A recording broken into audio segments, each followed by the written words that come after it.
Hai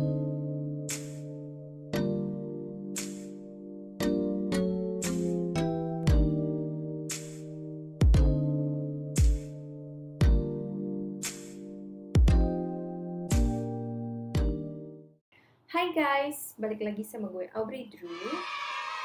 Pernah gak sih kalian ngerasa jangan-jangan pacar kalian kecanduan main game?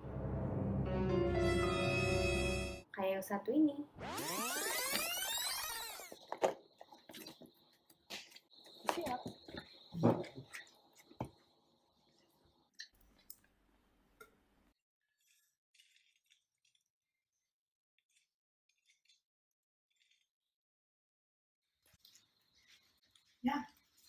Siap. Ya, jam berapa ini? Bentar Masih lu, main game sih? bikin. Kamu game aja terus. Bentar lu. Aku pergi sendiri aja. Yaudah pergi sana. Kalau pacar kalian kayak cowok yang tadi, kecanduan main game gitu, kira-kira kalau kalian minta putus, dia bakal berhenti gak sih kecanduan gamenya? Atau kalau misalkan kalian seorang ibu yang punya anak, terus anak kalian tuh kecanduan gadget, tiap hari Instagram, Facebook, or anything else, dengan sita gadgetnya itu bikin dia berhenti kecanduan sosial media nggak? Atau kalau misalkan kalian punya istri yang kecanduan belanja, dengan sita credit card or debit card bikin dia berhenti kecanduan belanja nggak sih? Well, sorry to say, but the answer is no. Kenapa? Ya, mungkin sih kalian bisa bikin mereka berhenti saat itu. Tapi, let me tell you, hal kayak gitu itu nggak long lasting. Kok bisa sih nggak long lasting? Gimana kalau kita bahas melalui teori psikologi? Dalam psikologi ada banyak banget teori. Salah satunya teori yang dikemukakan oleh Skinner pada tahun 1938, yaitu tentang operant conditioning. So what is operant conditioning? Operant conditioning is a method of learning that occurs through rewards and punishments for behavior. Through operant conditioning, an individual makes an association between a particular behavior and a consequence. Jadi, dalam bahasa Indonesia, operant conditioning adalah metode pembelajaran yang terjadi melalui reward dan punishment pada perilaku. Melalui pengkondisian tersebut, seorang individu dapat membuat hubungan antara perilaku tertentu dengan konsekuensinya. Terus hubungannya sama yang tadi kecanduan game, kecanduan sosmed, kecanduan belanja, atau kecanduan lainnya apa? Kita ambil satu contoh.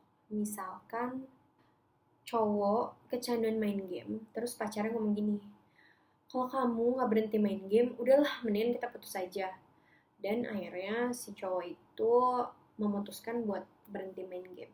Nah, di sini adalah salah satu contoh dari operant conditioning yang menggunakan punishment, di mana cewek memberikan punishment kepada sang cowok dengan mengatakan bahwa kalau dia nggak berhenti main game, kita putus aja. Dan tercapai goalnya, yaitu cowok itu berhenti main game. Tapi kenapa nggak long lasting? Karena cowok itu berhenti main game cuma karena ada konsekuensinya.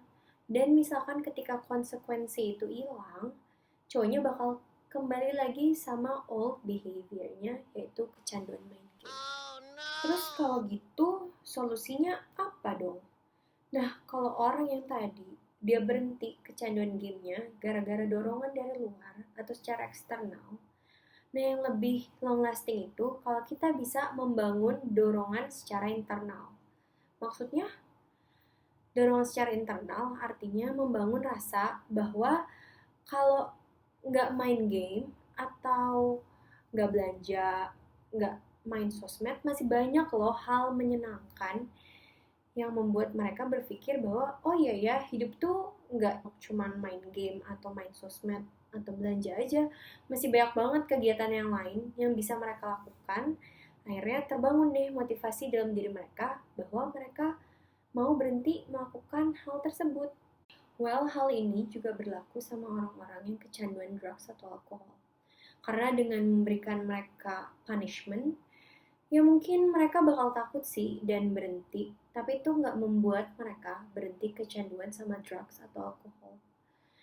Yang penting di sini adalah gimana kita bisa membangun motivasi internal mereka untuk stop menggunakan drugs atau alkohol tersebut dengan menunjukkan bahwa masih banyak loh hal yang lebih fun yang bisa mereka lakukan selain menggunakan drugs atau alkohol.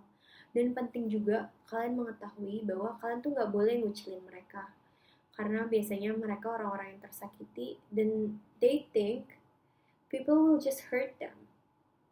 Nah di sini kalau kita bisa open sama mereka, kita menjangkau mereka, akan membuat mereka berpikir kalau mereka ada masalah, they will turn to people, not to drugs or alcohol.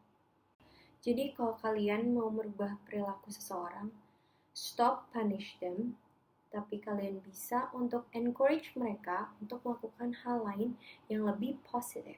Terlebih buat kalian para orang tua, kalau kalian pengen merubah perilaku anak kalian, stop punish mereka. Kalian harus bisa encourage mereka, supaya di kedepannya ketika anak kalian mengalami masalah, they will turn to you guys, bukan malah pakai drugs atau alkohol atau mencari kesenangan di tempat lain. Kalau kalian suka sama pembahasan gue kali ini, jangan lupa kalian like dan juga kalian share supaya lebih banyak orang yang tahu. Lebih baik kita encourage other people daripada kita punish them. Dan kalau misalkan ada hal lain yang kalian pengen tahu tentang kecanduan atau psikologi, kalian bisa komen di bawah. Nanti bisa gue bahas di video selanjutnya. Buat yang belum subscribe, jangan lupa subscribe karena gue masih akan ngebahas tentang kecanduan dan psikologi. Thank you semua.